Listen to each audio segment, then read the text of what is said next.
Welcome back everyone. Today's topic is very important UPSC के लिए भी, स्टेट सर्विसेज के लिए भी and even for one day exams. Topic is British conquest of Bengal. कैसे Britishers ने बंगाल को ऑक्यूपाई करा, कंट्रोल करा और इसको कॉन्कर करा। बंगाल के लिए दो इंपॉर्टेंट बैटल्स हैं, battle of Plassey and battle of Buxar. दोनों को डिटेल में कवर करेंगे। उससे पहले देखते हैं कि ब्रिटिशर्स के लिए बंगाल इंपॉर्टेंट क्यों था। मुगल एम्पायर के टाइम पर देखें तो बंगाल जो था द रिचेस्ट स्टेट थी, province and the most fertile province भी थी। In fact as compare to other parts of India जो बंगाल का कॉमर्स था वेल डेवलप्ड था, ऐसे ही जो यहाँ की इंडस्ट्रीज थी वो भी वेल डेवलप्ड इंडस्ट्रीज थी as compare to other parts of India. So automatically जो ब्रिटिशर्स थे, क्योंकि उनका मेन मोटिव क्या रहता था, ट्रेड एंड प्रॉफिट, तो बंगाल उनके लिए इंपॉर्टेंट बन जाता था। क्योंकि जितना वो एशिया के साथ ट्रेड करते थे उस सारे ट्रेड का 60% वो सिर्फ और सिर्फ बंगाल के साथ ही कर रहे थे। उनके 60% जो प्रोडक्ट्स थे वो बंगाल से ही आते थे।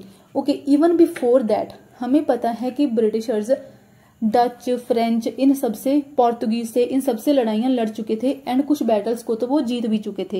एंड सबसे इंपॉर्टेंट इनमें से क्या थी, सदर्न पार्ट ऑफ इंडिया में कार्नेटिक वॉर्स। कार्नेटिक वॉर्स उनकी फ्रेंच के साथ हुई थी, उनको उन्होंने जीता। सो जो भी लेसन्स इन कार्नेटिक वॉर्स से ब्रिटिशर्स ने सीखे, जो भी मेथड्स इन्होंने सीखे, वो सारे लेसन्स एंड मेथड्स इन्होंने बंगाल के ऊपर ही अप्लाई करे and through battle of Plassey and Buxar इन्होंने सारे बंगाल को ऑक्यूपाई कर लिया था। अब देखिए जो ब्रिटिशर्स थे, क्योंकि मेनली वो क्या चीजें इंपोर्ट करते थे, रॉ प्रोडक्ट्स को। तो रॉ प्रोडक्ट्स जो ब्रिटिशर्स इंपोर्ट करते थे बंगाल से वो क्या थे, salt Peter, rice, Indigo, paper, sugar, silk, cotton textile and handicraft. ये सारे स्पेक्ट्रम में भी दे रखे हैं। तो उनके लिए इंपॉर्टेंट बन जाता था क्योंकि 60% जो उनका इंपोर्ट था वो सिर्फ बंगाल से ही हो रहा था। ओके, जो अगर हम मुगल एम्पायर के टाइम का बंगाल देखें तो वो क्या एरिया कवर करता था, जो आज का बांग्लादेश है वो भी बंगाल में आता था, बिहार आज के एंड ओडिशा आज के, ये तीनों ही एरिया मिलकर मुगल एम्पायर के टाइम का बंगाल बनाते थे। सो यू कैन इमेजिन कि कितनी बड़ी प्रोविंस थी। यहाँ पर मैंने मैप भी लगा दिया है, इसको एक बार आप देख लें। सो उनके लिए इंपॉर्टेंट था ब्रिटिशर्स के लिए, ठीक है, क्योंकि इनका 60% जो टोटल इंपोर्ट था वो बंगाल से ही हो रहा था। इनफैक्ट ये इतना इंपॉर्टेंट हो चुका था ईस्ट इंडिया कंपनी के लिए, ब्रिटिशर्स के लिए, कि 1630s में उन्होंने यहाँ पर फैक्ट्रीज भी इस्टेब्लिश करना स्टार्ट कर दिया था। और जो 1630s में फैक्ट्रीज थी वो थी बालासोर में। बालासोर आज के टाइम में ओडिशा में आता है। ऐसे ही हुगली, कसीम बाजार ये बंगाल में आते हैं आज के टाइम पर।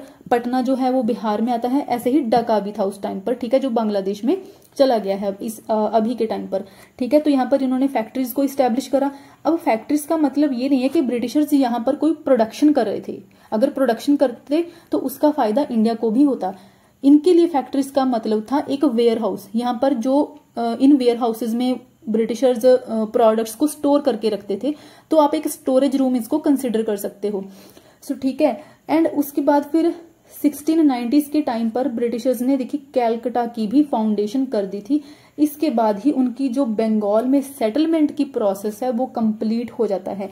कैलकटा में ही देखिए है फोर्ट विलियम, ये भी इंपॉर्टेंट सेटलमेंट रहेगी ब्रिटिशर्स के लिए, ठीक है। अब हमें ये भी पता है कि 1717 में एक फरमान दिया था मुगल एम्परर ने, जिसको मैग्ना कार्टा भी बोला जाता है ब्रिटिशर्स के लिए, क्योंकि इस फरमान के थ्रू ब्रिटिशर्स को बहुत सारी ट्रेड प्रिविलेजेस मिल चुकी थी।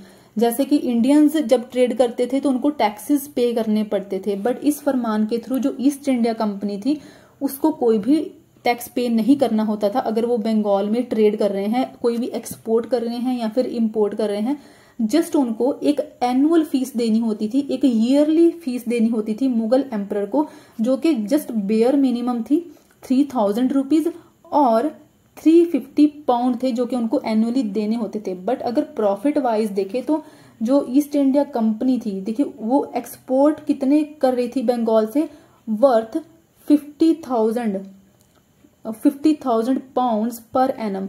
तो देखिए इनका जो वर्थ था, एक्सपोर्ट्स था, इनका बहुत ही ज्यादा हो रहा था, लेकिन जो इंडिया को ये पे कर रहे थे, मुगल एम्परर को पे कर रहे थे, वो बहुत ही ज्यादा कम था। अब देखते हैं कि जो बंगाल एक प्रोविंस थी उसमें कौन कौन से नवाब और रूलर आते हैं। सबसे पहले तो आएगा यहाँ पर मुर्शिद कुली खान। ये आपने याद रखना है, मैं सारे एक ही बार बता रही हूँ, यहाँ पर सारे के सारे आपको पता होना चाहिए, इंपॉर्टेंट है। तो सबसे पहले आएगा मुर्शिद कुली खान, देन उसके बाद शुजाउद्दौला, इनके शुजाउद्दीन सॉरी, इन सबके नाम आपको याद रखने हैं। देन उसके बाद सरफराज खान, फिर उसके बाद आएंगे अलीवर्दी खान, देन उसके बाद आएंगे सिराजुद्दौला, ये है शुजाउद्दीन और ये है सिराजुद्दौला। देन फिर उसके बाद आएंगे मीर जाफर, देन मीर कासिम, मीर कासिम के बाद अगेन मीर जाफर आएंगे। ये आपने याद रखना है कि मीर जाफर जो थे वो 2 बार आते हैं। उसके बाद अगेन आएंगे फिर देन उसके बाद फिर आएंगे इनके बेटे नजीम उद्दौला। इन सबका आपको पता होना चाहिए, ये सारे के सारे नाम Murshid Quli Khan, Shujauddin, Sarfaraz Khan, Alivardi Khan, then Sirajuddaula, Mir Jafar, Mir Qasim, again Mir Jafar and then आएगा नजीम उद्दौला। ओके, अब आगे देखते हैं। सो 1700 में जो मुर्शिद कुली खान थे वो बंगाल के दीवान बन जाते हैं एंड 1727 तक वो रूल करेंगे। इसके बाद इनके सन इन लॉ शुजाउद्दीन आएंगे, 1739 तक 1 साल के लिए ही रूल करेंगे।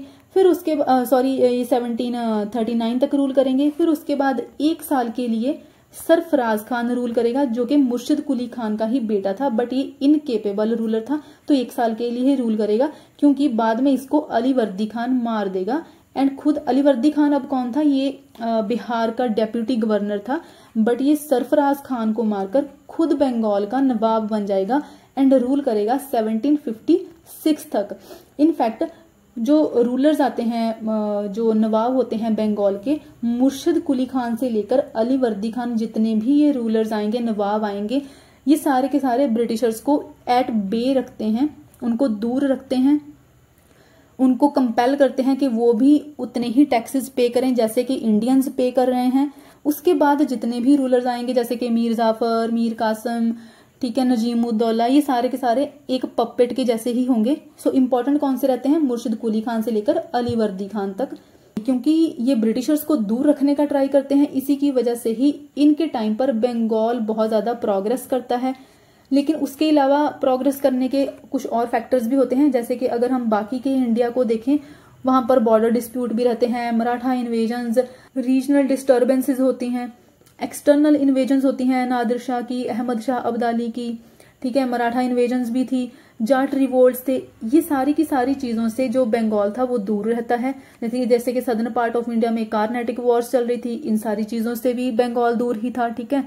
ऐसे ही इन सारी चीजों की वजह से फिर बंगाल जो होगा वो बहुत ज्यादा प्रोग्रेस करेगा। इनफैक्ट जो बंगाल की पॉपुलेशन होती है, स्पेशली कैलकाटा की, बहुत ज्यादा राइज कर जाती है। 15,000 दिया हुआ है स्पेक्ट्रम में, वो 15,000 से लेकर वो 1,1750 तक रीच कर जाती है।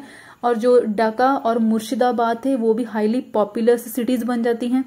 अब देखिए यहाँ पर ना साथ ही साथ ब्रिटिशर्स को भी फायदा हो रहा है। ब्रिटिशर्स को फायदा कैसे हो रहा है कि एक तो देखिए उनको 1717 का फरमान मिला हुआ है ईस्ट इंडिया कंपनी को, जिसकी वजह से उनके पास ट्रेडिंग प्रिविलेजेस हैं। उनको इंडियन मर्चेंट्स के जैसे कोई भी टैक्सेस पे नहीं करने पड़ रहे हैं, ठीक है। उनके पास दस्तक की प्रिविलेज है। ये मैंने पहले भी बताया हुआ है कि कैसे ब्रिटिशर्स दस्तक का मिसयूज करते हैं, ठीक है, टैक्सेस को इवेड करते हैं। क्योंकि देखिए ये जो दस्तक की प्रिविलेज थी ये ईस्ट इंडिया कंपनी को एज ए होल दी गई थी, ठीक है।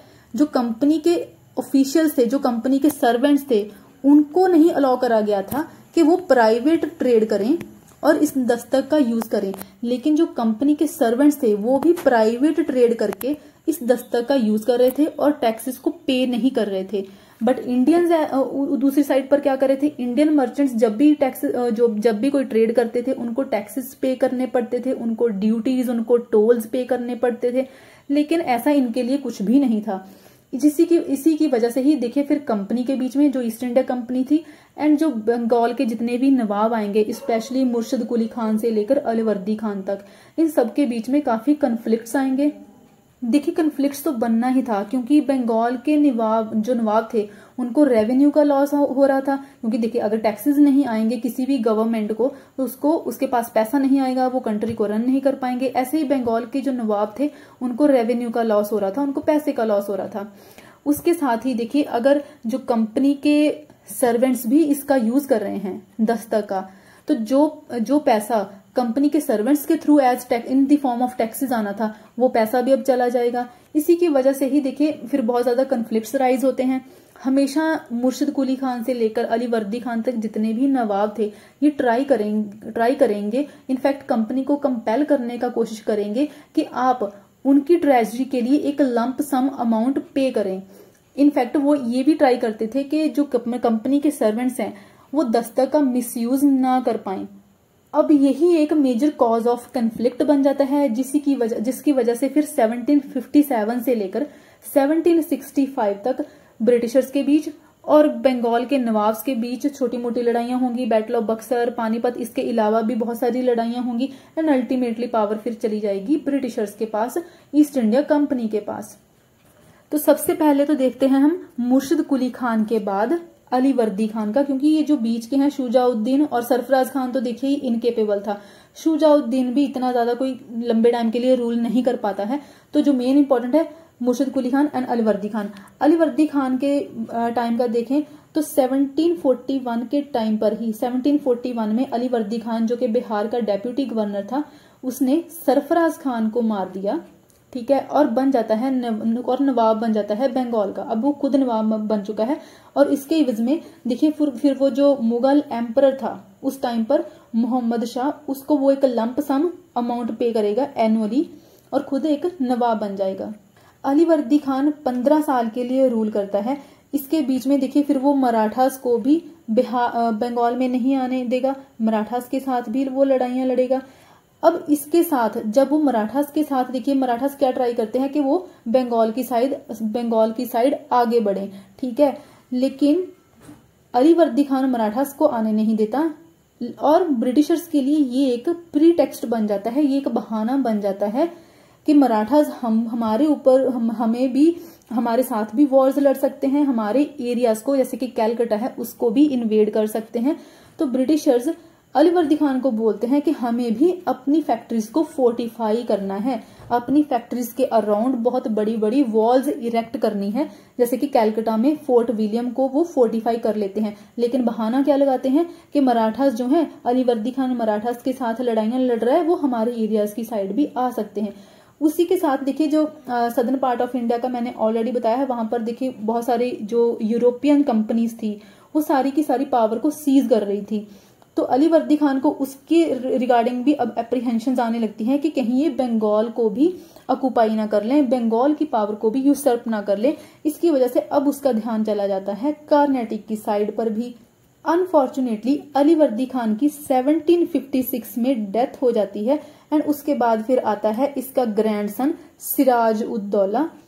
सिराज उद दौला की बात करें तो ये एक young and quick tempered person था, अपने 20th ईयर में था, तो इसकी वजह से इसको कोई इतना ज्यादा एक्सपीरियंस भी नहीं था। ऑलरेडी अली वर्दी खान जो इसके ग्रैंडफादर थे वो बहुत ज्यादा इश्यूज उसके पास थे, बहुत सारी लड़ाइयां भी लड़ रहे थे अलग अलग एरिया के रूलर्स के साथ।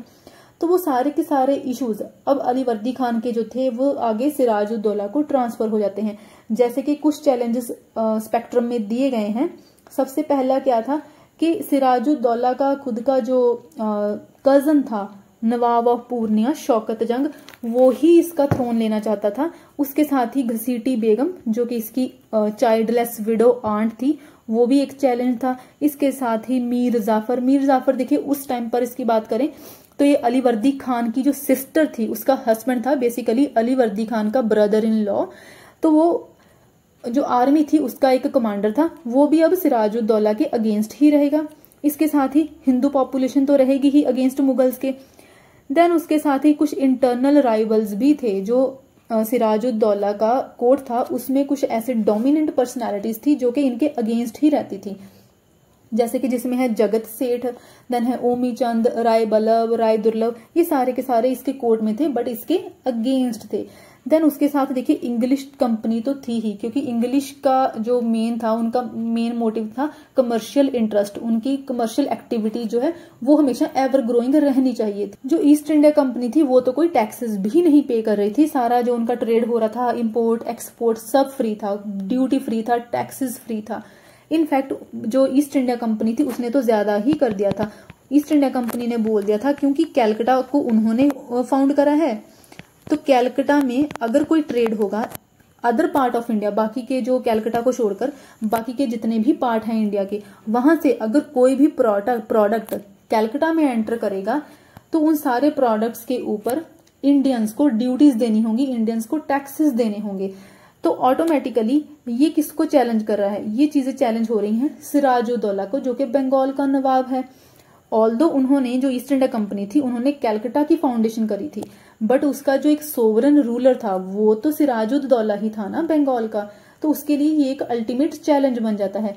उसके साथ ही देखिए जो फ्रेंच थे वो भी उस टाइम पर बंगाल में चंद्रनगौर में थे। ये आप लिख लें, शायद ये स्पेक्ट्रम में नहीं दिया हुआ है। चंद्रनगौर उस टाइम पर बंगाल में था, तो यहाँ पर फ्रेंच भी होते थे, ऐसा नहीं था कि हाँ वहां पर सिर्फ ब्रिटिशर्स ही थे। तो यहाँ पर देखिए फ्रेंच भी थे चंद्रनगौर में, ठीक है। जो ईस्ट इंडिया कंपनी थी वो कैलकाटा में थी। अब ये दोनों ही देखिए, ये लोग क्या कर रहे थे, यूरोपियंस ट्रेड तो कर रहे थे, ब्रिटिशर्स तो जो पूरे का पूरा ही सिराजुद्दौला के ऑर्डर्स को डिफाई कर रहे थे, इनका कुछ भी ऑर्डर को फॉलो नहीं कर रहे थे। जो फ्रेंच थे वो कुछ हद तक सिराजुद्दौला के ऑर्डर्स को फॉलो कर रहे थे। बट इन सारे चैलेंजेस की वजह से जो सिराजुद्दौला है वो एक इम्पल्सिव डिसीजन लेता है। पहले तो वो शौकत जंग को हराएगा, ठीक है, शौकत जंग को मार देगा, वो खत्म हो गया। उसके बाद जो घसीटी बेगम है उसके सारे के सारे जो ट्रेजर्स होंगे उसको सीज कर लेगा, ठीक है, तो इसका भी खत्म हो जाएगा। उसके बाद जो होगा, ये जो मीर जाफर था, मीर जाफर को ये हटा देगा, मीर जाफर की जगह पर ये मीर मदन को अपॉइंट करेगा, ये आपने पॉइंट याद रखना है। इसके साथ ही देखिए ये एक कश्मीरी ऑफिसर को अपॉइंट करेगा एज एडमिनिस्ट्रेटर, मोहन लाल उसका नाम है। और ये जो एडमिनिस्ट्रेटर होगा ये एक प्राइम मिनिस्टर के ही जैसे काम करना स्टार्ट कर देगा। अब देखिए ये सारे चैलेंजेस तो ऑलरेडी सिराजुद्दौला के पास थे, तो सिराजुद्दौला ने फ्रेंच को भी बोला और उसने साथ में इंग्लिश को भी ऑर्डर दिया कि वो सारी की सारी जितनी भी फैक्ट्रीज हैं उनकी, जो भी उन्होंने फोर्टिफिकेशंस करी हुई हैं, उन फोर्टिफिकेशंस को वो डिमोलिश कर दें, वो खत्म कर दें। अब इस चीज का जो ऑर्डर है इसको फ्रेंच तो मान लेते हैं एंड अपनी जो फैक्ट्री थी, उसकी जो फोर्टिफिकेशन करी हुई थी चंद्रनगौर में, उसको वो खत्म कर देते हैं, डिमोलिश कर देते हैं। अब इंग्लिश इस ऑर्डर को डिफाई कर देंगे, इस ऑर्डर को वो लोग नहीं मानेंगे। और जो इंग्लिश होंगे इनफैक्ट वो तो और भी ज्यादा कैलकाटा में फिर फोर्टिफिकेशन करना स्टार्ट कर देते हैं अपनी फैक्ट्रीज के अराउंड, और बहाना क्या लाते हैं कि जो सिराजुद्दौला है वो फ्रेंच के साथ मिलकर इंग्लिश की जो फोर्टिफिकेशंस है, इंग्लिश की जो कंपनीज है उसके ऊपर वो अटैक कर देगा, इंग्लिश की फैक्ट्रीज के ऊपर अटैक कर दिया जाएगा। इसकी वजह से फिर वो जो कैलकाटा के अराउंड अपनी फोर्टिफिकेशंस को इंक्रीज कर देते हैं नवाब की परमिशन के बिना। इसके साथ ही देखिए यहाँ पर अगर बैटल ऑफ प्लासी का देखें तो कुछ और रीजंस भी दिए हुए हैं। ये सारे के सारे रीजंस तो एक स्टार्टिंग पॉइंट बनते हैं। देखिए ये जो सारे रीजन थे एक स्टार्टिंग पॉइंट बनेंगे, जिसके लिए जो सिराजुद्दौला होगा वो कुछ स्टेप्स लेगा, बट उसके बाद क्योंकि इंग्लिश जो होंगे वो नवाब की परमिशन के अगेंस्ट ही फोर्टिफिकेशन स्टार्ट कर देंगे। इसके साथ ही देखिए ये तो था मिसयूज का भी हमने देख लिया, कैसे वो ट्रेड प्रिविलेजेस का दस्तक का मिसयूज कर रहे थे। विदाउट परमिशन वो कैलकाटा के अराउंड फोर्टिफिकेशंस करना स्टार्ट कर देंगे।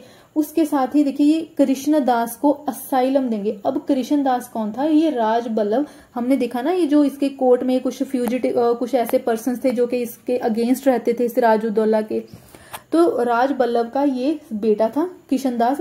किशनदास बहुत सारे ट्रेजर्स के साथ भाग जाता है, ये एक पॉलिटिकल फ्यूजिटिव बन जाता है और जो ब्रिटिशर्स होंगे वो इसको असाइलम देंगे। अब ये भी इसकी सोवरेंटी को ही चैलेंज था, सिराजुद्दौला की सोवरेंटी को ही चैलेंज था।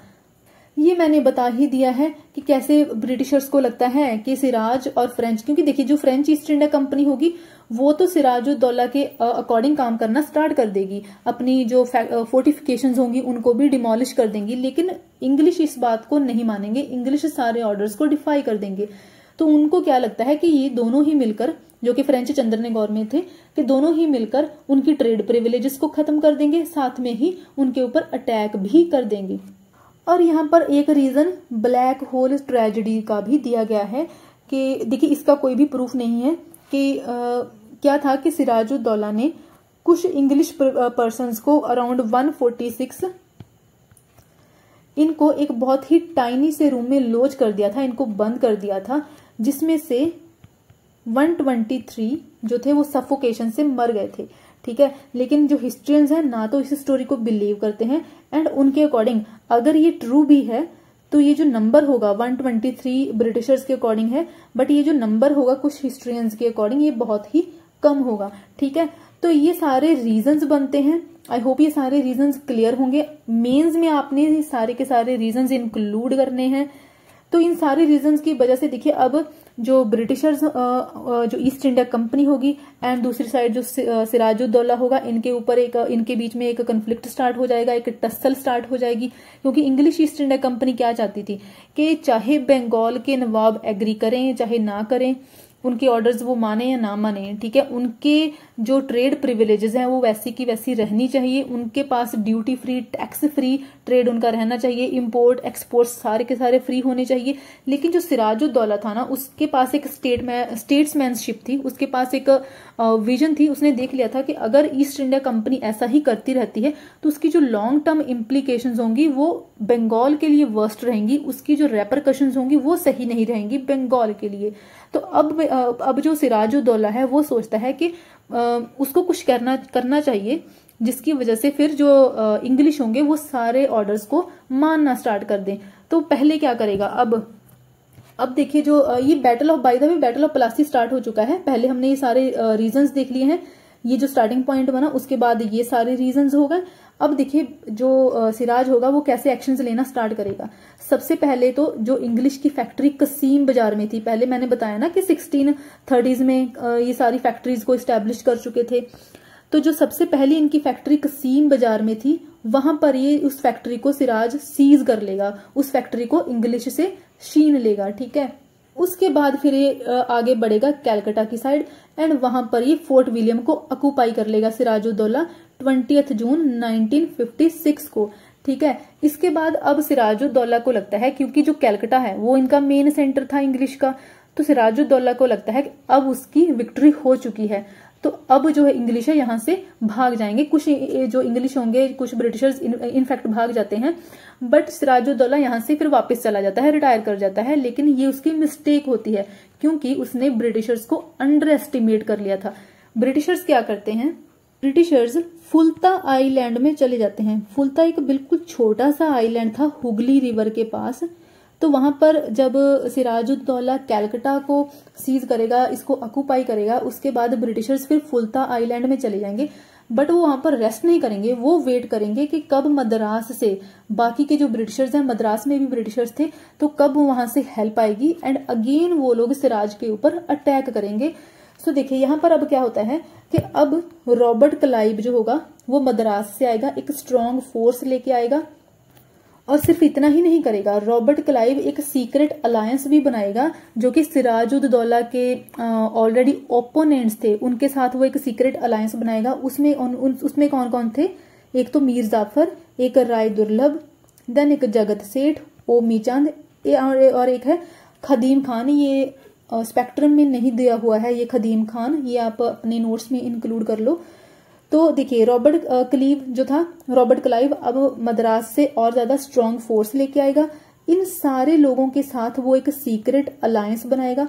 अब ये लोग ऑलरेडी, ऐसा नहीं था कि ये लोग वीक थे, ये सारे के सारे लोग स्ट्रॉन्ग थे। ठीक है, आप देख लेना एक बार, इनकी जरूरत नहीं है कि हाँ कौन क्या कर रहा था, जैसे कि दिया हुआ है कि जगत सेठ जो था एक इन्फ्लुएंशियल बैंकर था। इन सारी चीजों की जरूरत नहीं है, बट आपको नाम पता होना चाहिए कि इनके साथ एक अलायंस बनाई थी। देखिए इनको भी इस अलायंस के बाद कुछ मिला था, जैसे कि मीर जाफर को बोला गया था कि वो अगर ब्रिटिशर्स की विक्ट्री हो जाती है तो उसके बाद मीर जाफर जो होगा वो नवाब बन जाएगा एंड कंपनी को भी वो रिटर्न में बहुत सारी सर्विसेज देगा, बहुत सारे बेनिफिट्स देगा। ठीक है, अब ये सीक्रेट अलायंस जब बन जाती है तो पहले से ही ब्रिटिशर्स की अकॉर्डिंग टू स्पेक्ट्रम, ब्रिटिशर्स की पहले से ही एक विक्ट्री एंश्योर हो चुकी थी, क्योंकि उसके जो सिराजुद्दौला है, जैसे कि मैंने बताया कि वो कलकत्ता से रिटायर कर जाता है, वापस चला जाता है उसको कंट्रोल करके, है ना। तो वो तो ऑलरेडी लेड बैक पोजीशन में आ चुका है सिराजुद्दौला, उसको तो कोई आइडिया ही नहीं है ना कि ब्रिटिशर्स जो ईस्ट इंडिया कंपनी है वो फिर से स्ट्रांग फोर्स के साथ उसके ऊपर अटैक करेगी, ठीक है। तो ऊपर से ये सारे के सारे जो है वो ईस्ट इंडिया कंपनी के साथ मिल जाते हैं। रॉबर्ट क्लाइव जो होगा, ठीक है, वो मिलिट्री फोर्स लेके आएगा। इसके साथ ही एक नाम और है जो स्पेक्ट्रम में नहीं दिया हुआ है, एडमिरल वॉटसन का, ये एक स्ट्रांग नेवल फोर्स लेके आएगा साथ में, ठीक है। अब ये सारे के सारे लोग मिलकर सिराजुद्दौला के ऊपर अटैक करेंगे। जून 23, 1957 को सिराजुद्दौला को कैप्चर कर लिया जाता है। ऑब्वियसली ये हार जाता है। ऐसा माना जाता है कि जो ब्रिटिशर्स थे, जो ईस्ट इंडिया कंपनी थे, उसके सिर्फ और सिर्फ 29 ही लोग मारे गए थे, लेकिन जो सिराजुद्दौला की 50,000 की स्ट्रांग आर्मी थी वो सारे के सारे हार जाते हैं। बहुत ज्यादा नंबर में लोग मारे जाते हैं, ठीक है। और जो ट्रेटर्स थे, मीर जाफर, राय दुर्लभ वगैरह, ये सारे के सारे वॉर्स में फाइट नहीं करते हैं, पार्टिसिपेट नहीं करते हैं। अगर कोई मीर जाफर की साइड होता है तो वो आपने नाम याद रखने हैं, मोहनलाल। मोहनलाल आपको नाम इसलिए याद रखना है क्योंकि देखिए, एक कश्मीरी ऑफिसर का स्टार्टिंग में मैंने बताया था ना कि कैसे एक कश्मीरी ऑफिसर मोहनलाल को एडमिनिस्ट्रेटर अपॉइंट कर देता है और ऑलमोस्ट वो एज प्राइम मिनिस्टर एक्ट करता है। तो वो मोहनलाल जो होगा वो सिराजुद्दौला के साथ होगा। ऐसे ही जो मीर मदन का भी मैंने आपको बताया था कि उसको एक मीर जाफर को हटाकर उसकी जगह पर मीर मदन को अपॉइंट करा था सिराजुद्दौला ने। तो ये दोनों ही लोग, मीर मदन और जो मोहनलाल थे, ये दोनों ही लोग सिर्फ और सिर्फ सिराजुद्दौला की साइड होंगे। बाकी के सारे जितने भी थे वो इसके अगेंस्ट ही थे। और बाद में फिर देखिए, सिराजुद्दौला को कैप्चर कर लिया जाता है। मीर जाफर का सन था मीरा, वो इसको सिराजुद्दौला को मार देगा, इसका मर्डर कर देगा। और बैटल ऑफ प्लासी की वजह से फिर अब जो ब्रिटिशर्स थे, जो इंग्लिश थे, उनके पास जो बंगाल के वास्ट रिसोर्सेज, देखिए एक रिच प्रोविंस उनके पास आ चुकी है अब, ठीक है। उसका जो ट्रेड होगा वो इनके कंट्रोल में आ चुका है। इनफैक्ट जो बंगाल का कॉमर्स होगा, बंगाल का ट्रेड होगा, जो ब्रिटिशर्स होंगे, ईस्ट इंडिया कंपनी ही इसको मोनोपोलाइज करेगी। अब हम अगर बैटल ऑफ प्लासी का सिग्निफिकेंस देखें तो जब आप अपना आंसर लिखोगे, इन केस ये क्वेश्चन आता है, तो आपको जैसे स्पेक्ट्रम में दिया है वैसे ही आंसर को डिवाइड नहीं कर देना है। आपने बताना है कि इस बैटल का इकोनॉमिक सिग्निफिकेंस क्या था, इसका हिस्टोरिकल सिग्निफिकेंस और पॉलिटिकल सिग्निफिकेंस क्या था। अगर ऐसे पार्ट्स में डिवाइड करके लिखोगे तो आंसर काफी ज्यादा अच्छा बन जाता है। सो फर्स्ट ऑफ ऑल, अगर हम इसका मेजर सिग्निफिकेंस देखें तो सारे का सारा कंट्रोल ब्रिटिशर्स के पास चला गया था। ये हमने देख लिया कैसे ट्रेड को और कॉमर्स को वर्चुअली मोनोपोलाइज करेंगे। अगर इसका हम इकोनॉमिक सिग्निफिकेंस देखें तो इसके लिए आपने देखिए ये लाइन अपने आंसर में जरूर लिखनी है। ये बंगाल के एक पोएट है नबीन चंद्र सेन, इन्होंने क्या बोला है कि जब ब्रिटिशर्स सारा कंट्रोल कर लेते हैं बैटल ऑफ प्लासी के बाद, तो ये टाइम कैसा होता है इंडिया के लिए, a night of eternal gloom for India. तो इटर्नल ग्लूम नाइट बन जाती है, बहुत ही ज्यादा ये सैड सिचुएशन बन जाती है इंडिया के लिए। ये आपने अपने आंसर में इंक्लूड करना है। इसके साथ ही वो मीर जाफर को, जैसे कि ब्रिटिशर्स ने प्रॉमिस करा था कि जब ये सारे लोग मिलेंगे, मीर जाफर अगर Robert Clive east India company के साथ होगा तो जीतने के बाद उसको एक नवाब अपॉइंट कर दिया जाएगा। तो अब जो मीर जाफर होगा सबसे पहले तो नवाब बनेगा, ठीक है। अब अगर नवाब बन गया है, इसका मतलब ये तो नहीं है कि ब्रिटिशर्स उसको ऐसे ही जाने देंगे, बहुत सारे इकोनॉमिक बेनिफिट्स लेंगे। जैसे कि सबसे पहले तो वो अपना एक रेजिडेंट तो अपॉइंट करेंगे ही, उसको जो इंग्लिश होंगे उनको 24 परगनास इसकी जमींदारी मिल जाती है। अगर इस मैप में देखें तो यहां पर देखिए ये है 24 परगनास, इसकी जमींदारी मिल जाती है ब्रिटिशर्स को। अनडिस्प्यूटेड फ्री ट्रेड का राइट मिल जाता है। बंगाल, बिहार, ओडिशा, इन सारे एरियाज के ऊपर अब कोई भी डिस्प्यूट नहीं होगा टैक्सेस को लेकर, टोल्स, ड्यूटीज को लेकर। ये नवाब अब कोई भी डिस्प्यूट क्रिएट नहीं करेगा। अब अनडिस्प्यूटेड राइट है उनके पास, फ्री ट्रेड वो कर सकते हैं। इनफैक्ट जो सबसे मेजर इसका सेटबैक आता है बंगाल के लिए वो था कि पहले तो ये था कि कंपनी के जो सर्वेंट्स थे उनको इंडियंस के जैसे ही टैक्सेस पे करने पड़ते थे अगर वो अपना प्राइवेट ट्रेड करते थे। अब इसके बाद क्या इनका इकोनॉमिक सिग्निफिकेंस होगा कि जितने भी कंपनी के मर्चेंट्स होंगे, जो भी ऑफिशियल्स होंगे, उनको कोई भी टैक्सेस पे नहीं करना पड़ेगा अगर वो अपना प्राइवेट ट्रेड करते हैं। पहले क्या था कि प्राइवेट ट्रेड के ऊपर इनको टैक्सेस पे करना होता था, ऑल्दो जो कंपनी का ट्रेड होता था वो सारे का सारा फ्री रहता था। अब अगर ये इनके ऑफिशियल्स प्राइवेट ट्रेड भी करते हैं तब भी इनसे कोई भी टैक्सेस नहीं लिया जाएगा। ये सबसे बड़ा सेटबैक था उस टाइम पर, ठीक है। तो ये इनके लिए इकोनॉमिक सिग्निफिकेंस। उसके अलावा देखिए बंगाल जमींदारी दे दी गई 24 परगनास की। इसके साथ ही जो मीर जाफर था, देखिए उसने 17 मिलियन 7 लाख उन्होंने ईस्ट इंडिया कंपनी को मीर जाफर ने दिए थे, क्योंकि कंपनी का मानना ये था कि कलकत्ता के ऊपर मीर जाफर जो सिराजुद्दौला था, उस टाइम पर उन्होंने सिराजुद्दौला था पहले ना, तो सिराजुद्दौला ने क्योंकि कलकत्ता के ऊपर ऑक्युपाई करा था, कलकत्ता के ऊपर अटैक करा था, अब क्योंकि मीर जाफर नवाब है तो उसको कंपनी को कंपनसेशन देनी होगी। देखिए अटैक करने का भी वो कंपनसेशन मांग रहे हैं ईस्ट इंडिया कंपनी वाले, ठीक है। तो 17 मिलियन 7 लाख जो रुपीस थे एज कंपनसेशन दिए थे कंपनी को। इसके साथ जो रॉबर्ट क्लाइव था, रॉबर्ट क्लाइव ने भी ओवर 2 मिलियन रुपीस जो थे वो नवाब से लिए थे, अब जो मीर जाफर था उससे लिए थे, ठीक है। तो देखिए ये सारे के सारे इकोनॉमिक बेनिफिट्स थे कंपनी के लिए भी और कंपनी के ऑफिशियल्स के लिए भी। अब अगर इसकी हम पॉलिटिकल इंपॉर्टेंस देखें या फिर इसकी हिस्टोरिकल इंपॉर्टेंस देखें, तो पॉलिटिकली तो देखिए अब इनके लिए एक स्टार्टिंग पॉइंट बन गया था कि वो ब्रिटिश रूल इंडिया में लेके आ सकते हैं। उसके साथ ही ब्रिटिश एम्पायर की एक फाउंडेशन माना जाता है जो बैटल ऑफ प्लासी है, इसको माना जाता है कि इसके ये स्टार्टिंग पॉइंट था जब हम मान सकते हैं कि ब्रिटिशर्स इंडिया के ही मास्टर्स बनने वाले थे या फिर इंडिया को रूल करने वाले थे। उसके साथ ही इनकी मिलिट्री सुप्रीमेसी, आप इसको भी लिख सकते हो कि इसकी जो, क्योंकि देखिए ये ऑलरेडी बाकी की जो यूरोपियन कंपिटिटर्स थे उनको ये लोग हरा चुके थे ब्रिटिशर्स, इन्होंने फ्रेंच को, डच को, पोर्तुगीज सबको हरा दिया था। उसके साथ अब तो ये लोग जो थे बंगाल के नवाब को भी हरा चुके थे, तो इनकी मिलिट्री सुप्रीमेसी भी साबित हो चुकी थी, प्रूव हो चुकी थी। इसके साथ ही इनको टेरिटरीज भी मिल जाती हैं ब्रिटिशर्स को, कि कुछ टेरिटरीज मिल जाती हैं जिसमें ये अपनी मिलिट्री जो फोर्स होंगी उसको मेंटेन करके रख सकते हैं। पॉलिटिकली इनका प्रेस्टीज बहुत ज्यादा बढ़ जाता है। इनफैक्ट इनकी कलकत्ता के ऊपर सॉवरेंटी को रिकॉग्नाइज कर लिया जाता है। अब बंगाल का जो नवाब होगा वो प्रॉपरली इस चीज को रिकॉग्नाइज करेगा कि देखिए जो कलकत्ता है वो सिर्फ और सिर्फ ब्रिटिशर्स का ही है, ईस्ट इंडिया कंपनी का ही है। अगर कोई प्रोडक्ट कलकत्ता में एंटर हो रहा है और ब्रिटिशर्स उसके ऊपर टैक्सेस लगा रहे हैं तो इस चीज को अब जो बंगाल का नवाब होगा वो इस चीज को चैलेंज नहीं करेगा। इसके साथ ही उन्होंने वहां पर नवाब के कोर्ट में देखिए एक रेजिडेंट को भी पोस्ट कर दिया था जो कि एक ब्रिटिशर्स ही होगा ऑब्वियसली। बट अगर गवर्नेंस की साइड देखें तो गवर्नेंस में कोई भी चेंज नहीं आया था, सिर्फ इतना ही चेंज आया था कि पहले कंट्रोल किसके पास था, नवाब के पास। अब सारे का सारा जो कंट्रोल होगा वो ब्रिटिशर्स के पास चला गया, रॉबर्ट क्लाइव के पास चला गया। एंड जो मीर जाफर होगा वो टोटली, क्योंकि अब मीर जाफर को नवाब बना दिया ना इन लोगों ने, तो बट जो मीर जाफर होगा सारी अपनी अगर मिलिट्री वाइज फोर्सेज हैं उसके लिए भी, अगर उसको गवर्नेंस चलानी है उसके लिए भी, फंड्स के लिए भी, वो टोटली इंग्लिश के ऊपर ही डिपेंडेंट होगा। अब देखिए ये ट्रीटी तो एक तरह से मीर जाफर साइन कर लेता है, उसको वो टोटली ब्रिटिशर्स के ऊपर डिपेंडेंट तो हो जाता है, बट बाद में उस चीज को वो रिपेंट भी करता है। उसके लिए ये एक बहुत ही हेडेक बन जाता है, क्योंकि जो ब्रिटिशर्स होंगे वो ऑलमोस्ट सारी चीजों में ही इंटरफेयर करेंगे, वो मीर जाफर को रूल भी नहीं प्रॉपरली करने देंगे।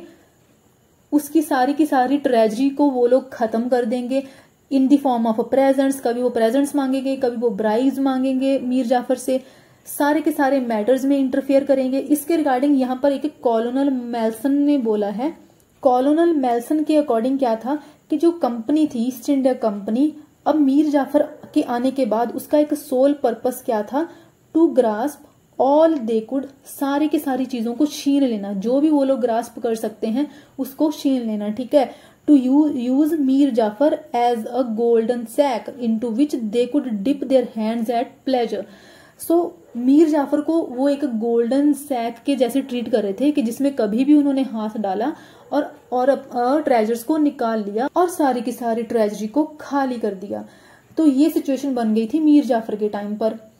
इसकी वजह से फिर मीर जाफर क्या ट्राई करता है कि वो डच के साथ, देखिए डच को ब्रिटिशर्स ने हराया तो बहुत बार, लेकिन ऐसा नहीं था कि डच वहां से चले गए थे इंडिया से।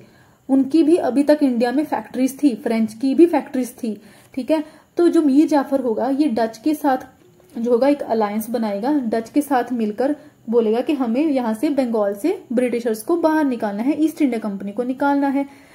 लेकिन जो ब्रिटिशर्स होंगे वो डच को ऑलरेडी हरा देंगे, पहले ही हरा देंगे बैटल ऑफ बिडारा में 1759 में, ठीक है, ऑलरेडी उन्होंने हरा दिया। तो डच के पास तो अभी कोई पावर रही ही नहीं।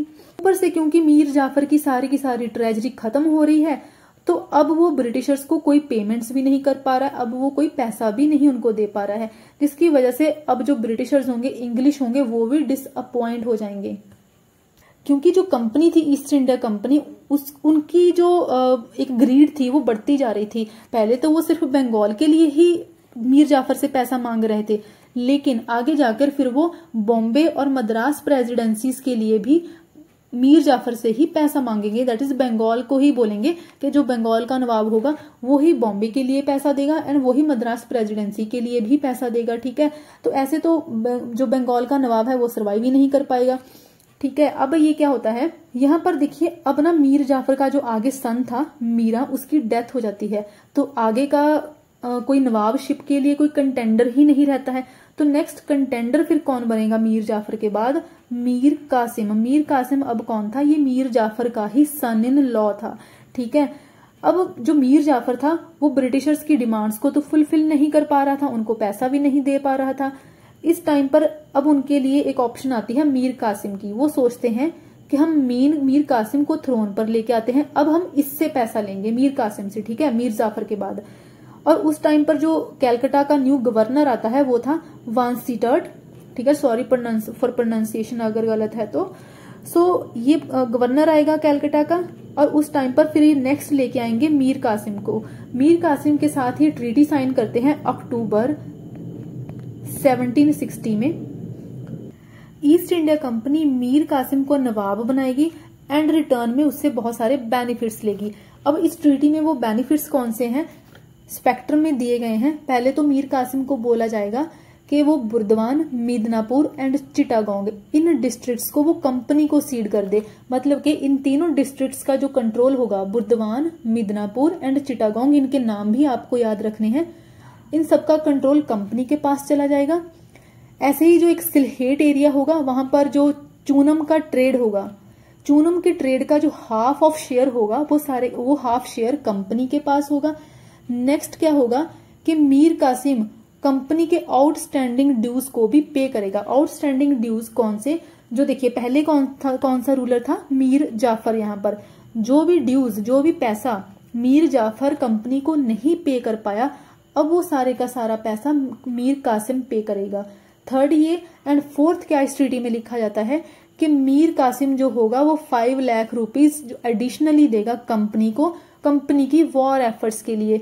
सो आप देखते हो ना इनकी कैसी टैक्टिक्स रहती हैं ईस्ट इंडिया कंपनीज की या फिर ब्रिटिश कंपनी की और ब्रिटिशर्स की, कि वॉर भी खुद लड़ते हैं एंड रिटर्न में पैसा भी उस स्टेट के और प्रोविंस के रूलर से ही लेते हैं। ये खुद कुछ भी इन्वेस्ट नहीं कर रहे हैं, खुद कुछ भी पैसा ये लोग नहीं लगा रहे हैं।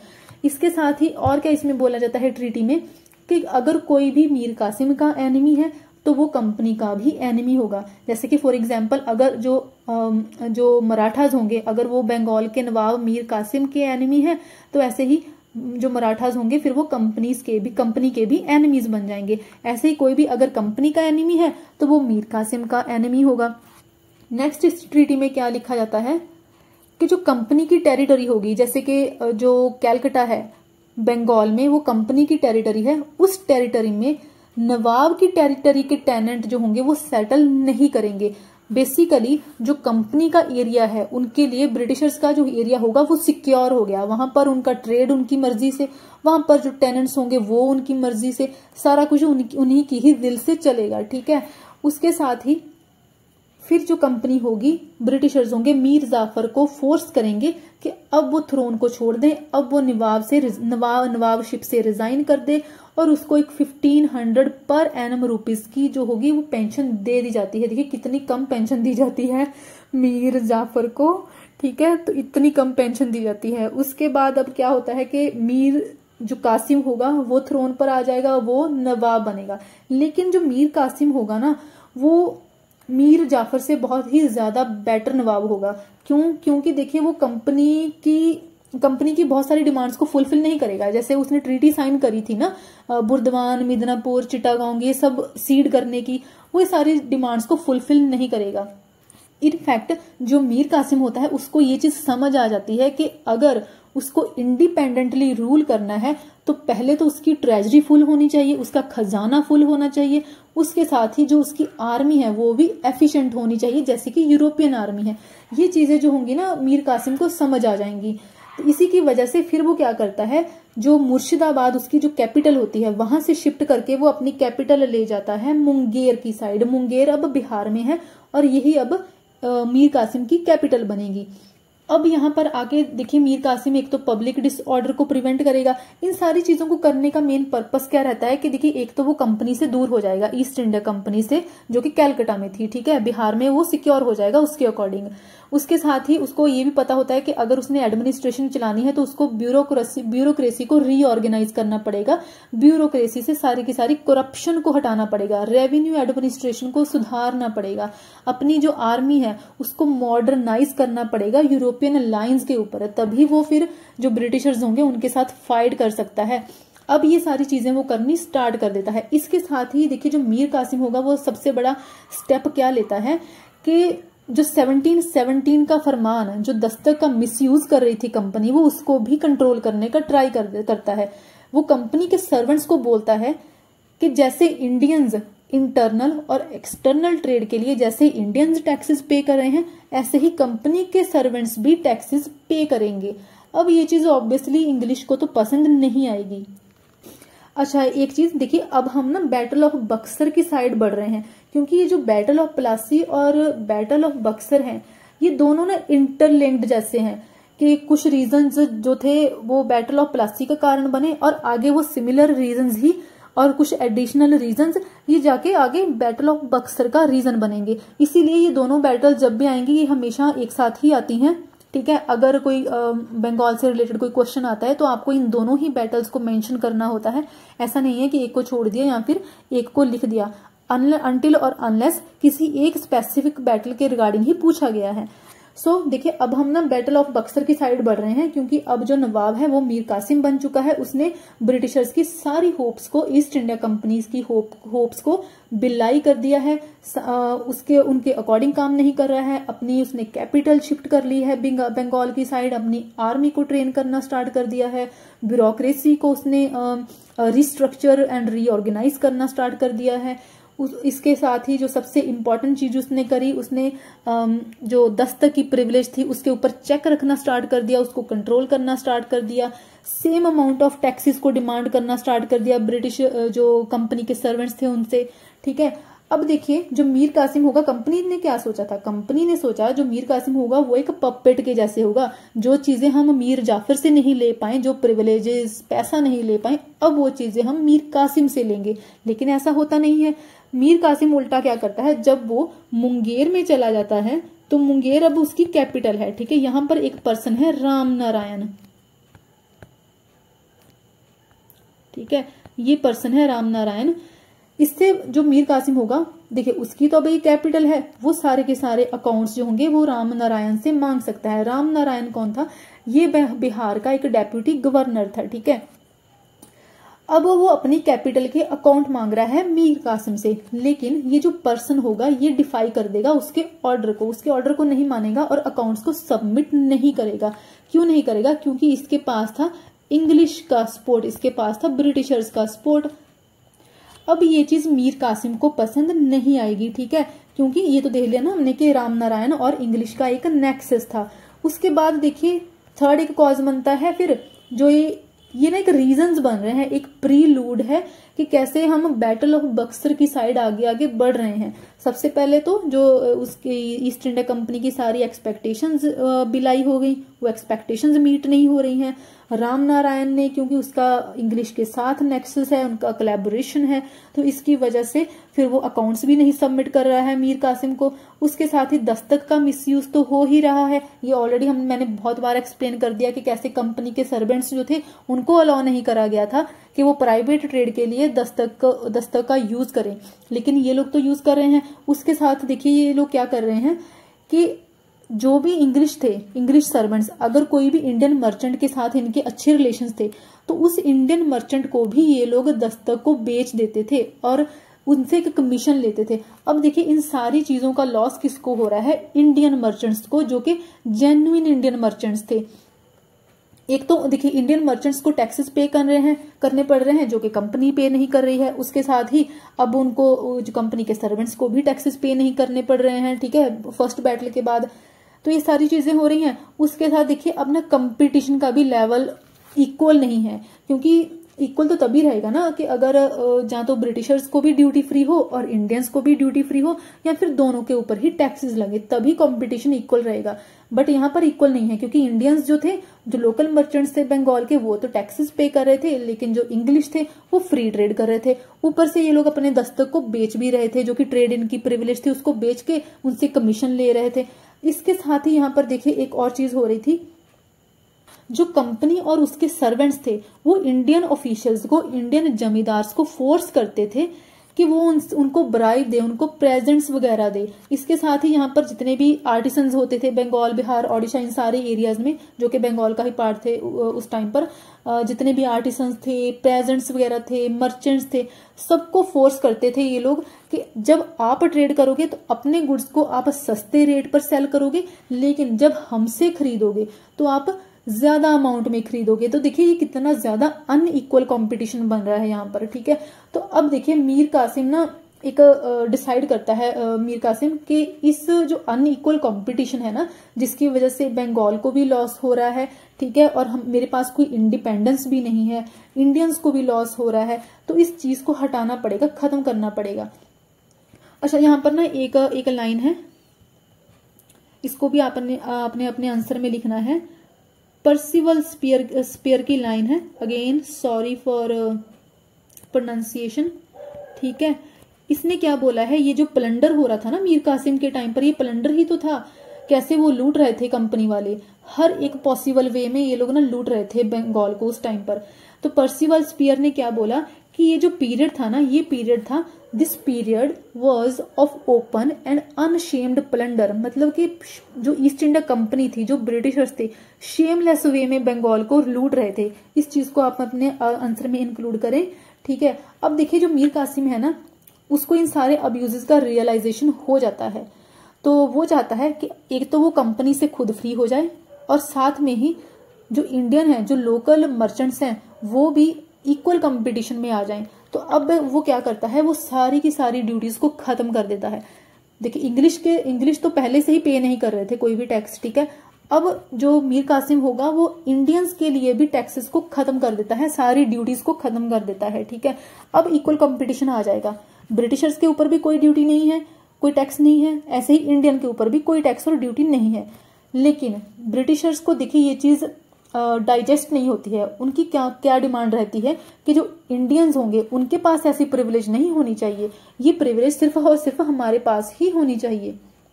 क्योंकि बेसिकली वो लोग ना इक्वालिटी को टॉलरेट ही नहीं कर सकते थे जो इंग्लिश थे। और उनको क्या था कि यहाँ पर बेसिक एक सिचुएशन बन गई थी दो रूलर्स के जैसे, कि जो मीर कासिम है उसके लिए वो एक इंडिपेंडेंट रूलर है, बट जो इंग्लिश थे उनके अकॉर्डिंग क्या था कि बंगाल के ऊपर, बंगाल के लिए हमने मीर कासिम को इंस्टॉल करा है, हमने इसको थ्रोन दिया है, तो ये हमारे अकॉर्डिंग ही चलना चाहिए। तो दो मास्टर्स बंगाल में नहीं रह सकते थे। इसी की वजह से इनके बीच में भी फिर अब प्रॉब्लम स्टार्ट हो जाएंगी। और सबसे पहले जब प्रॉब्लम्स स्टार्ट होंगी तो छोटी मोटी वॉर्स होंगी, एक टसल सी स्टार्ट होगी। तो 1763 में वॉर्स की आउटब्रेक होगी, वॉर्स होना स्टार्ट हो जाएंगी, ठीक है। और जो इंग्लिश होंगे वो मेजर एरियाज में जीत जाएंगे, जैसे कि एक है कटवा, देन है मुर्शिदाबाद, देन गिरिया, सूटी एंड देन है मुंगेर, और मुंगेर क्या थी, जो मीर कासिम था उसकी कैपिटल थी। तो देखिए जो मेजर इंपॉर्टेंट एरियाज होंगे इनको जो इंग्लिश होंगे वो जीत जाएंगे अब, ठीक है, जब 1763 में छोटी मोटी वॉर्स होंगी। अभी तक ना हम बैटल ऑफ बक्सर तक पहुंच रहे हैं, लेकिन ये जो 1763 की है इसको कंफ्यूज नहीं करना है, ये बैटल ऑफ बक्सर नहीं है। ये जो अभी छोटी मोटी वॉर्स चल रही हैं ये वो वाली वॉर्स हैं, ठीक है। रीजंस भी हमने सारे देख ली। अब हम नेक्स्ट आएंगे, जब इन वॉर्स के बाद अगर किसी रूलर की कैपिटल ही चली गई इट मीन्स वो कंप्लीटली हार गया, ठीक है। तो अब मीर कासिम जो होगा वो हार चुका है। अब वो आगे जाएगा, पास में क्या है इसके, अवध। ओके, अगर हम मैप में वापिस जाएं तो देखिए ये जो बिहार ओडिशा है उसी के पास था, ठीक है। यहाँ पर नेपाल, अगर आपको कभी भी क्वेश्चन आए तो ये जो सारा एरिया देखिए, नेपाल भी उस टाइम पर हमारे इंडिया में ही था। जो अवध था उसमें नेपाल का भी कुछ पार्ट आता था। तो बंगाल के साथ आगे यहाँ पर क्या था, अवध।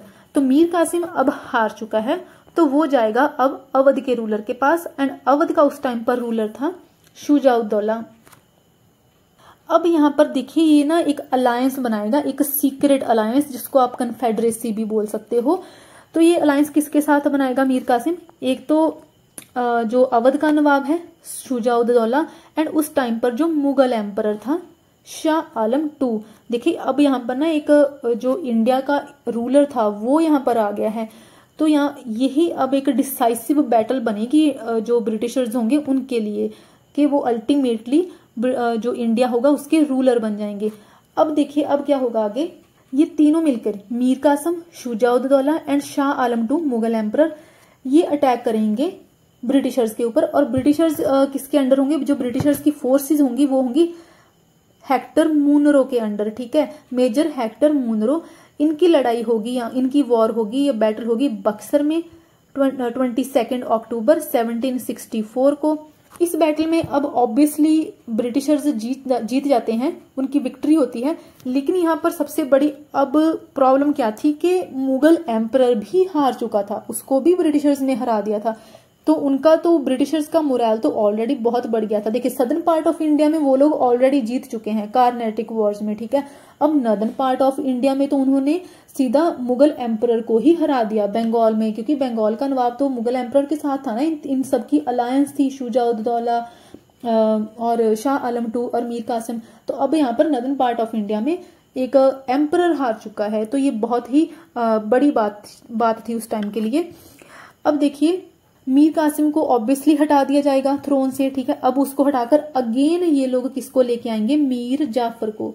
देखिए मैंने बताया था ना कि 2 बार मीर जाफर जो होगा वो 2 बार रूल करता है, ठीक है। और कोई भी रूलर नहीं था यहाँ पर, नवाब नहीं था जो कि 2 बार रूल करेगा, सिर्फ मीर जाफर ही था। ऐसे छोटे छोटे पॉइंट्स ना आपको याद रखने हैं। अब फिर से मीर जाफर आ गया, ठीक है। अब कंपनी, मीर जाफर तो आ गया, अब इसका मतलब ये नहीं था कि कंपनी उसको ऐसे ही जाने देगी, अब उससे बहुत सारे बेनिफिट्स भी लेगी मीर जाफर से। अच्छा यहाँ पर ना एक और पॉइंट याद रखना है कि इस टाइम पर जो रॉबर्ट क्लाइव होगा, रॉबर्ट क्लाइव बंगाल में एज गवर्नर आ जाएगा। इस पॉइंट को आपने याद रखना है, ठीक है। मीर जाफर को इन्होंने अब नवाब बना दिया, उससे बहुत सारे बेनिफिट्स लेंगे। इनके पास नॉर्दर्न इंडिया में भी अब पावर आ चुकी है ब्रिटिशर्स के पास और ईस्ट इंडिया कंपनी के पास, ठीक है। देखिए पहले इन्होंने जो मीर कासिम था उसको बोला था कि बुर्दवान, मिदनापुर और चिटागोंग हमको दे दो, ठीक है, लेकिन मीर कासिम ने नहीं दी थी। मीर जाफर के बनने के बाद, मीर जाफर के नवाब बनने के बाद सबसे पहला वो काम यही करेंगे, मिदनापुर, बुर्दवान एंड चिटागोंग ये चला जाएगा ईस्ट इंडिया कंपनी के पास, ठीक है। ये काम हो गया। उधर से देखिए रॉबर्ट क्लाइव अब बंगाल का गवर्नर बनके 1765 में आ चुका है। उसका अब काम क्या होगा कि देखिए अभी तो उनके पास सिर्फ ये ट्रेड वगैरह से रिलेटेड ही पावर्स आई हैं, कुछ एरियाज को, कुछ टेरिटरीज को ही ब्रिटिशर्स ने कंट्रोल करा है। लेकिन जब रॉबर्ट क्लाइव गवर्नर बन के आएगा उसका अब मोटिव क्या रहेगा कि मुझे बंगाल की सारी पावर चाहिए। इनफैक्ट जो पावर नवाब के पास है वो सारी की सारी अथॉरिटी जो है वो कंपनी के पास होनी चाहिए। इसी मोटिव से ही फिर वो आगे प्रोसीड करेगा रॉबर्ट क्लाइव। बंगाल, बिहार, ओडिशा और अवध, अब अवध भी देखिए इनकी मर्जी के ऊपर ही रहेगा, इंग्लिश की मर्जी के ऊपर। बंगाल, बिहार, ओडिशा ये ऑलरेडी कंट्रोल में आ गए। मिदनापुर, बुर्दवान, चिटागोंग ये सारे एरिया कंट्रोल में आ गए। ब्रिटिशर्स के लिए टोटल एक्सपोर्ट, टोटल इंपोर्ट सारा का सारा टैक्स फ्री ही रहेगा। उनको सिर्फ 2% एक ड्यूटी देनी होगी सॉल्ट के ऊपर, ठीक है। इसके अलावा बाकी सारे का सारा जो उनका ट्रेड होगा वो ड्यूटी फ्री ही होगा। उसके साथ ही देखिए अब क्या होगा कि आगे जो मीर जाफर का क्योंकि देखिए मीर जाफर का एक क्या सन था, मीरा ऑलरेडी मर चुका है, एक उसका एक और माइनर सन था नजीम उद दौला। जब मीर जाफर की डेथ होगी उसके बाद फिर उसका सन आएगा नजीम उद दौला, ठीक है। 2% सिर्फ इनको सॉल्ट के ऊपर ही ड्यूटी देनी होती थी इंग्लिश को, इसके अलावा ये कोई भी टैक्स पे नहीं करते थे। अब देखिए जो नजीम उद दौला होगा मीर जाफर की डेथ के बाद 20 फेब को 1765 में ये अब ईस्ट इंडिया कंपनी के साथ एक ट्रीटी साइन करेगा। इस ट्रीटी के अकॉर्डिंग सबसे पहले तो जो नजीम उद दौला होगा, अब ये चीजें ना उसमें स्पेक्ट्रम में नहीं दी हैं, आप सुन लीजिए।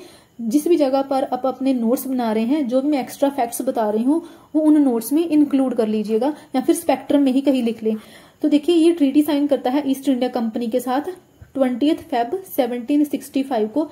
इस ट्रीटी के अकॉर्डिंग सबसे पहले तो नजीम उद दौला अपनी आर्मी को डिसबैंड कर देगा। ये कितनी बड़ी बात होती है किसी भी नवाब के लिए, किसी भी रूलर के लिए, कि उसकी सारी की सारी आर्मी को खत्म कर दिया जाएगा, ठीक है। सबसे पहले ये काम करेगा।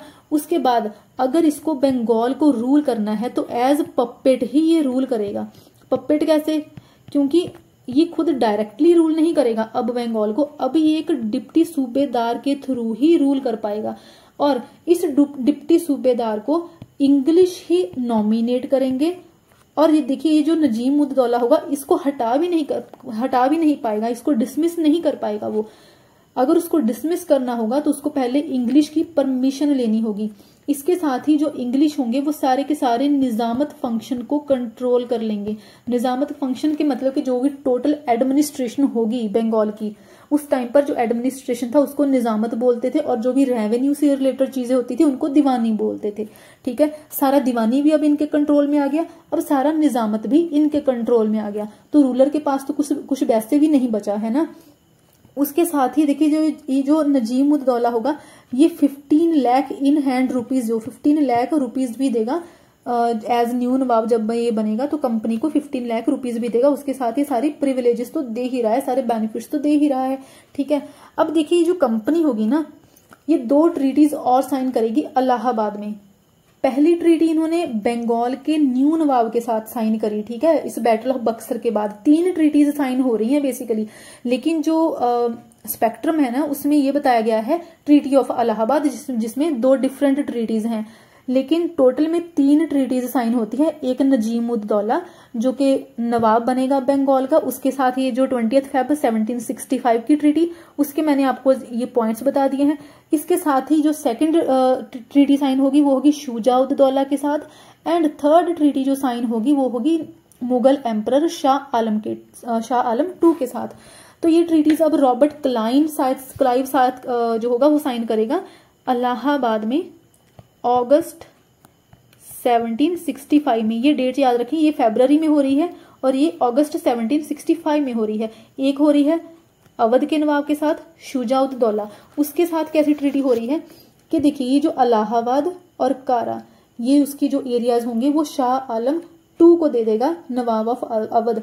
और जो शाह आलम II होगा फिर वो इलाहाबाद में रिजाइड करेगा, ठीक है। उसके साथ ही 50 लाख रुपीज भी ये कंपनी को देगा एज इंडेमनिटी। इंडेमनिटी मतलब एक हर्जाना, जैसे कि वो सेम मैंने बताया कि ये कंपनी वॉर भी लड़ रही है और वॉर लड़ने के बाद ये लोग पैसा भी ले रहे हैं उस वॉर के लिए, सेम 50 लाख उसी चीज के लिए ही दिए जा रहे हैं यहाँ पर। और ऐसे ही एक बलवंत सिंह पर्सन है बनारस का जमींदार, उसको उसकी स्टेट की पोजेशन दे दी जाएगी, बनारस की उसको पोजेशन दे दी जाएगी, ठीक है। ये ट्रीटी साइन होती है अवध के नवाब के साथ शुजा उद दौला के साथ। ऐसे ही जो थर्ड ट्रीटी साइन होगी वो होगी मुगल एम्परर शाह आलम II के साथ।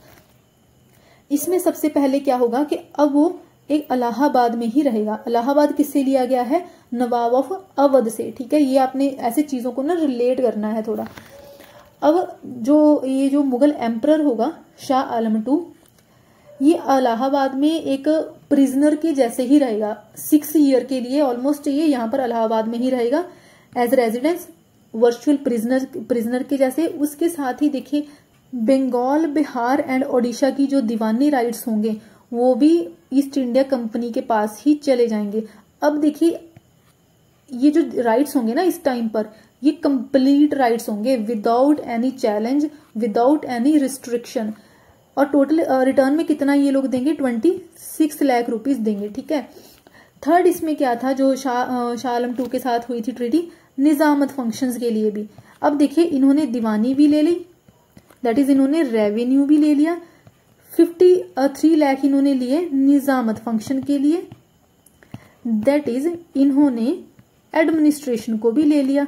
तो सारा कुछ तो इन्होंने ले लिया। ठीक है।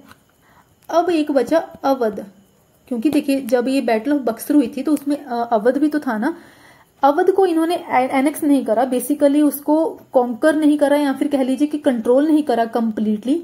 इनडायरेक्ट कंट्रोल तो था through this treaty, but direct control नहीं था। उसके लिए भी इसका एक रीजन था कि देखिए जैसे मैंने बताया यहाँ पर इस मैप में ये रहा बंगाल और आगे ये रहा अवध। तो अगर कभी भी, क्योंकि बंगाल इनकी मेन एरिया बन जाएगा ना ब्रिटिशर्स के लिए, अगर कभी भी बंगाल में अटैक होगा तो सबसे पहले यहाँ पर अवध में ही अटैक होगा। अगर मराठास आएंगे, अगर अफगान आएंगे, सारे के सारे सबसे पहले अवध की साइड ही आएंगे। ठीक है। तो उनके लिए ये एक बफर स्टेट थी, जो ब्रिटिशर्स थे, ईस्ट इंडिया कंपनी थी, उनके लिए ये एक अवध एक बफर स्टेट बन जाएगा। इसको सिक्योर करके रखेंगे कि कोई भी आ गया तो सबसे पहले अटैक आकर वो इसी के ऊपर ही करेगा, तो हम एक तो बच जाएंगे और खुद को हम वॉर लड़ने के लिए प्रिपेयर भी कर पाएंगे। ठीक है। और जो शाह आलम 2 था उसको इन्होंने सिर्फ एज अ रबर स्टैंप ही रखा कि कभी भी हमें कोई प्रिविलेज चाहिए हो, कोई हमें फरमान चाहिए हो, उसको अगर लीगलाइज करना है, कंपनी के राइट्स को लीगलाइज करना है, तो बेसिकली शाह आलम 2 उसको अप्रूव कर दे। ठीक है। उसके ऊपर एक स्टैंप लगा दे कि सारे के सारे जो राइट्स है ईस्ट इंडिया कंपनी के वो लीगलाइज हो चुके हैं, उसको कोई चैलेंज नहीं कर सकता। तो शाह आलम 2 को उन्होंने इसके लिए रखा। अब बचा मीर कासिम का। मीर कासिम का मैंने बताया जैसे कि उसको हटा दिया गया था। उसके बाद मीर जाफर आया, मीर जाफर मर गया तो उसका एक बेटा आया नजीमुद्दौला। इस टाइम तक जो मीर कासिम होगा 1777 में उसकी डेथ हो जाएगी। ठीक है। वो एक एब्जेक्ट पॉवर्टी में रहेगा, मिजरी में रहेगा। ठीक है। जितना भी टाइम उसकी लाइफ रहेगी वो बहुत बुरी कंडीशन में रहेगा, इधर उधर वेंडर ही करता रहेगा, होमलेस रहेगा। ठीक है। तो ये तो आ गया। अब देखिए जो बंगाल का सिस्टम था अब चलेगा कैसे। अब यहाँ पर बंगाल में चलेगी डुअल गवर्नमेंट। ये ना टॉपिक अलग नहीं है, ऐसा नहीं मानना है आपने कि ठीक है अब हमने ट्रीटी ऑफ इलाहाबाद पढ़ ली, अब बक्सर पढ़ ले। ये सारे जो टॉपिक है लिंक्ड है। ठीक है। ये बैटल्स के बाद के कॉन्सिक्वेंसेज हैं।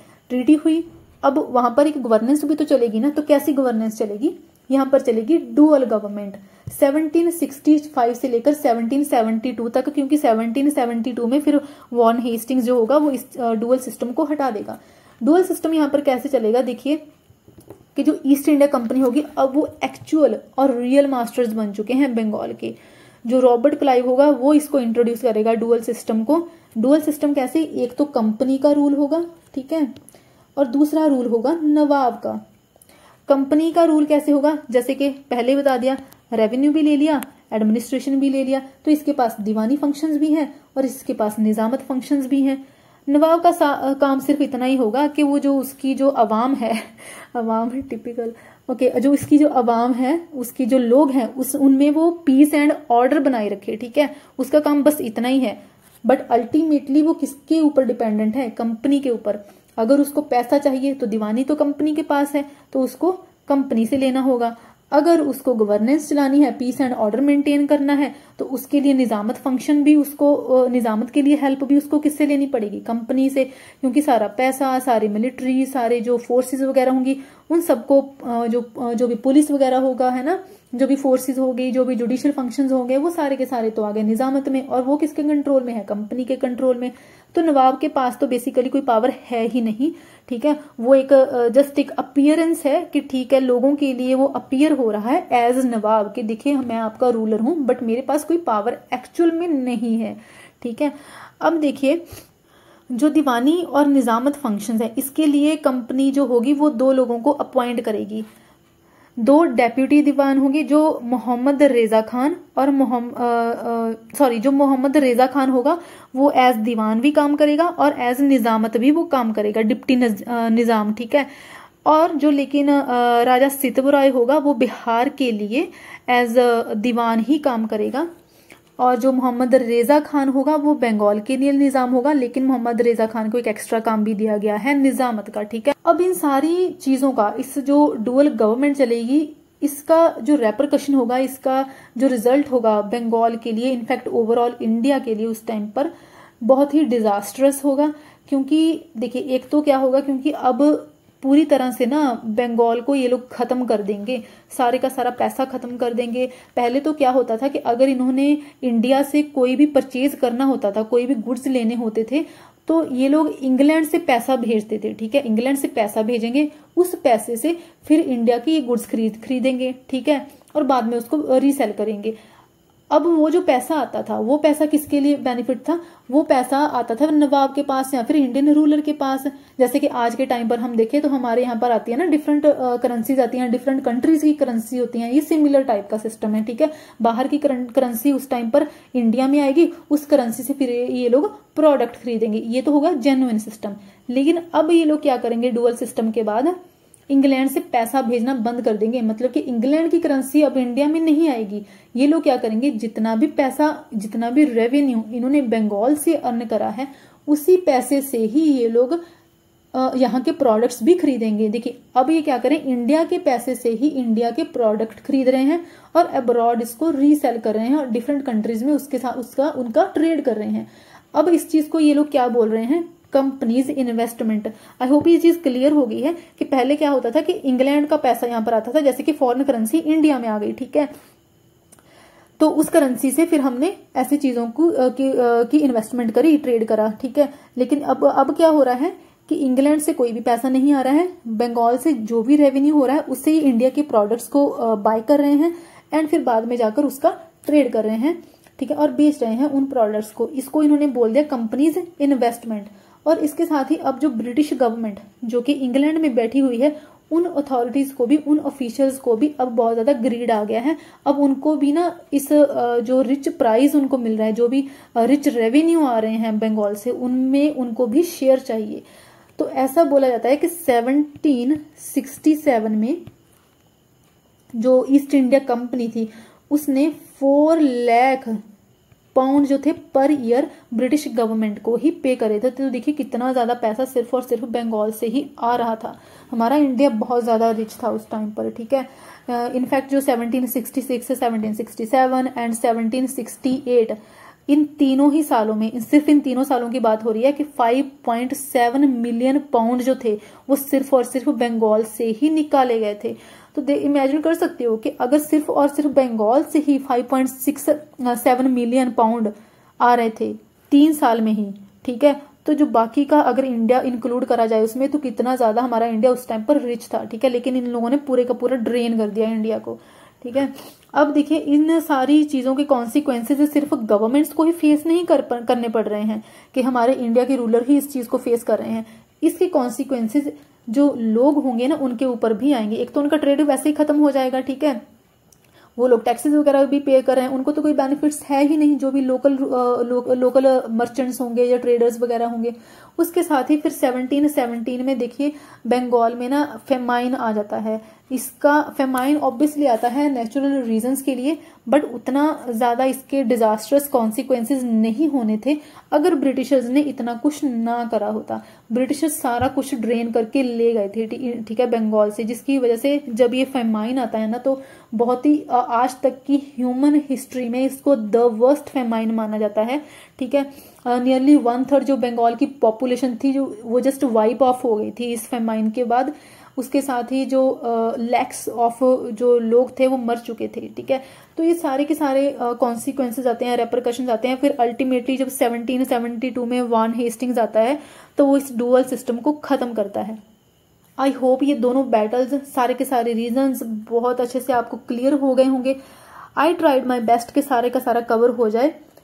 इनफैक्ट सारे का सारा कवर हो चुका है, कुछ भी नहीं बाकी रहा इस टॉपिक में से एटलीस्ट।